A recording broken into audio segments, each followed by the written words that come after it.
Are you tired of being overcharged and forced into paying a monthly subscription for your Mac and Windows software?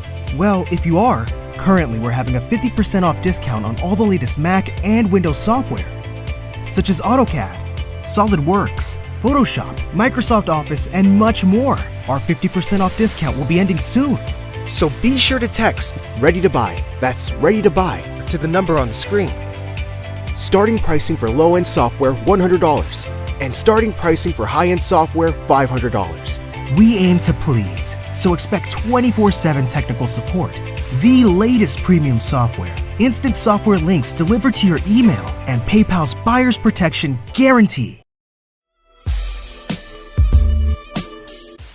So Thunder Scorpion, thank you. He said, some of us, including myself, are wondering, what are your thoughts on Special Ed's comments about NWA? Peace to y'all. Thank you again. So if you... What were those comments? So if you weren't aware, thank you. Special Ed did a Drink Champs, okay? And I didn't get to see the whole thing, but I did see this segment. All of it. So Special Ed, during one segment of his Drink Champs, basically, he said that NWA was the start of the bullshit in hip hop, as far as, you know, promoting the negative shit and trying to lead us down this other path and make life imitate art instead of, you know, what we were just talking about. It was the beginning of the male brainwashing, basically. If there's an argument that can be made for that. To paraphrase him, right? He's not the only person that said it either. No, he's not the only person that said that. If we keep it 1,000, I'm pretty sure I've said it before. So if you want to know, okay, and I'm sorry because I saw where my brother, okay, my friend, okay, who I've been to his crib and all of that, but my friend Exhibit, took issue with what Special Ed said, you know, and I don't know, said something about, yo, we active, and I don't know, I guess he just, you know, and I understand he has the, you know, he's been running with Dr. Dre for all of this time, and, you know, he has a certain allegiance to them, and you want to be a soldier for them, but we got to call a spade, you know what I mean? Like, we gotta, it is what it is, like, NWA was the beginning of hip hop being rewarded for its dysfunction. It's the beginning of hip hop being rewarded for,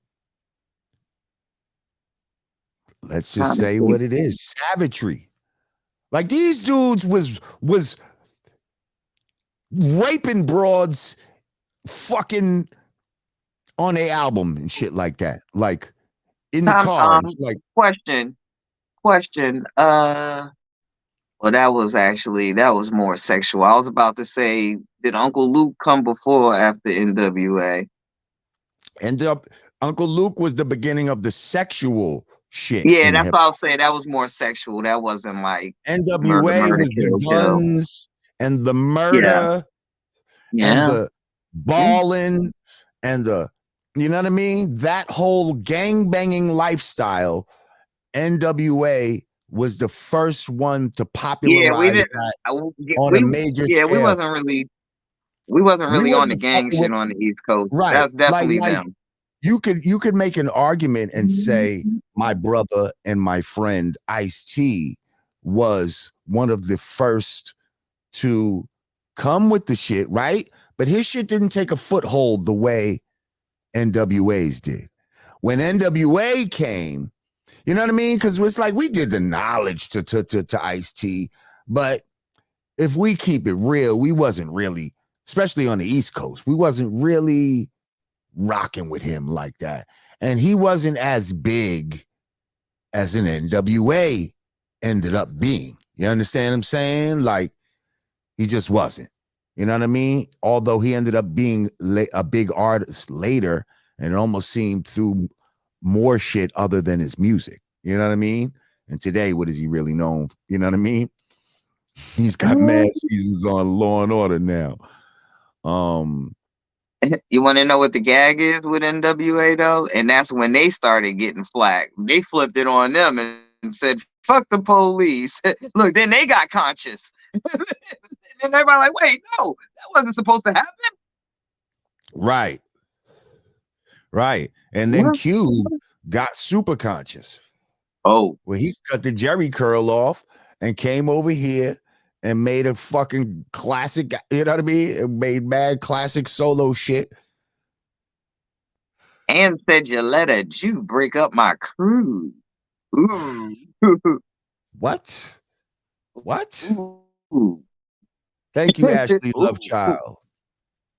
I appreciate you. Yeah. Yeah, they flipped it.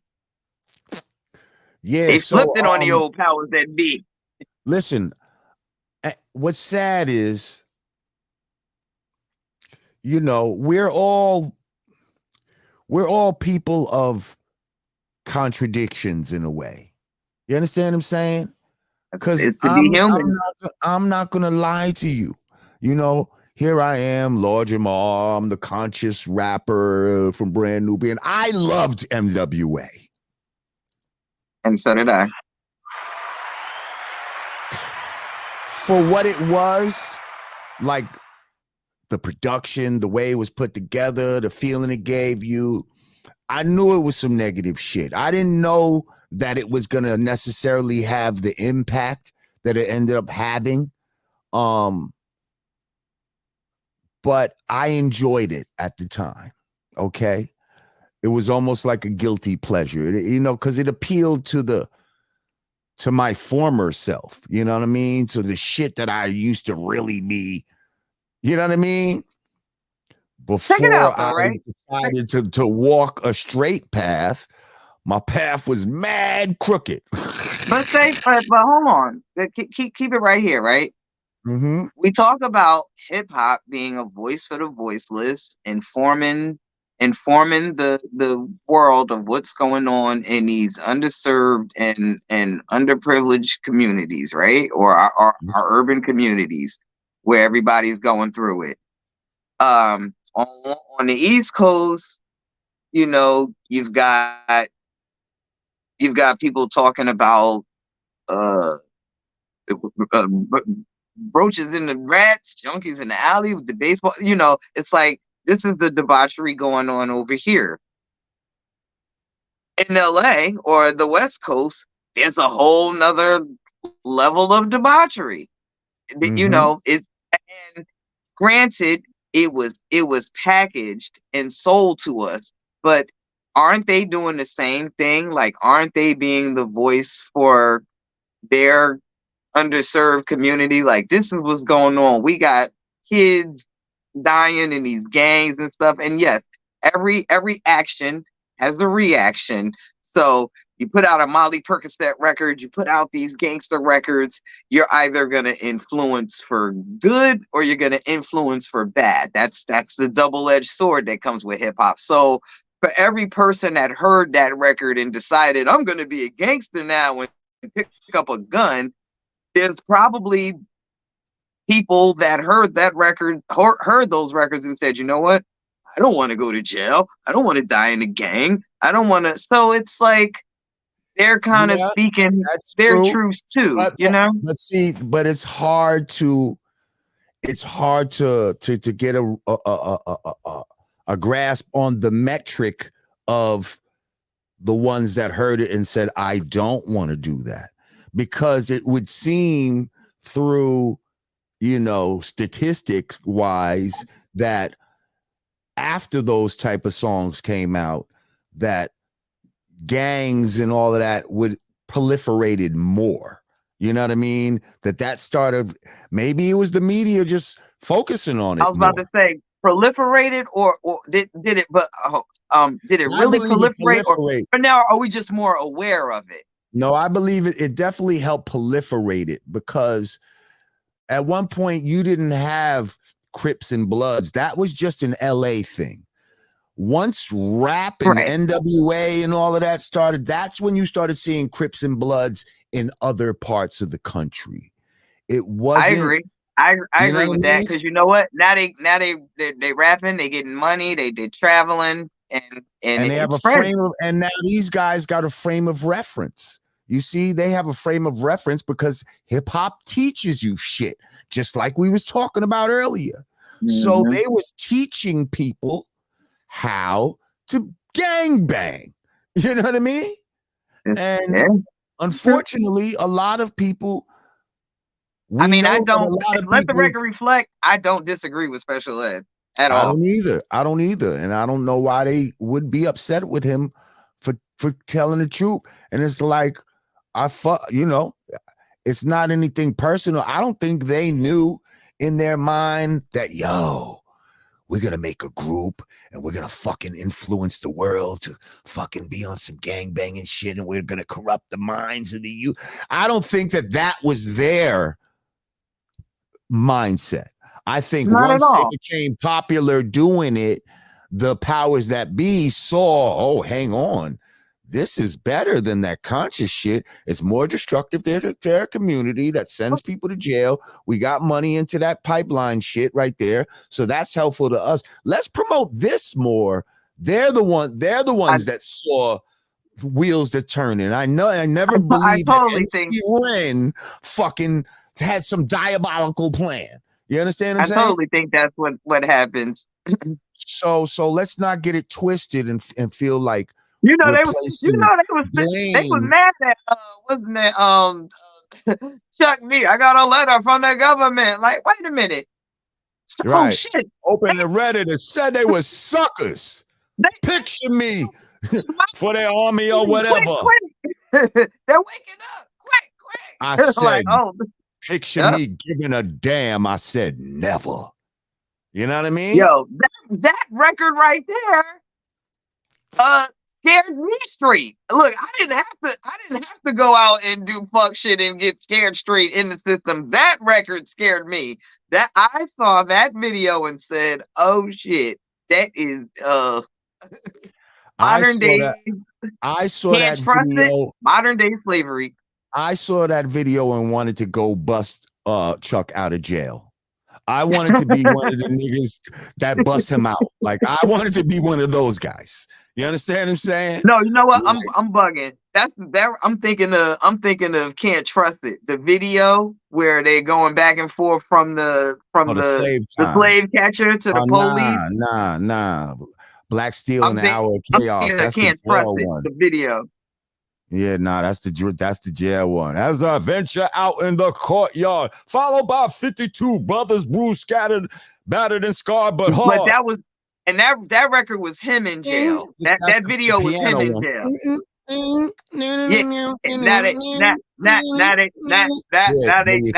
they got me in the cell. No, that was my joint. But the Can't Trust It video, I never looked at jail. I never equated jail to slavery until I saw that video, the Can't Trust It video. That taught me, like, oh, okay, I get it now. That shit your mama can't teach you. Like, got it. Won't be going there.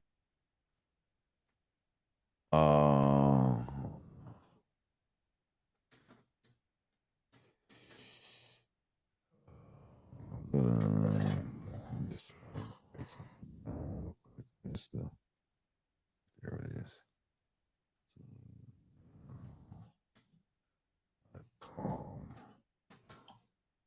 What's it going? Okay. So where's my shit at the top? Oh, there we go. So thank you, Charlie. He said, nah, F the police. 2 Live Crew was the beginning of the sexual shit, not the gangster shit. See, that's the first thing that came to my mind. 2 Live Crew, but it wasn't gangster though. It was the gangster of savagery. It was the beginning of savagery. 2 Live Crew was the ratchet. Yeah, that was the 2 one. Live Crew was, you know what I mean? The ratchet. Even if you like fucking with broads, when you heard their music, you was like, did you hear? like they set the stage for BET Uncut.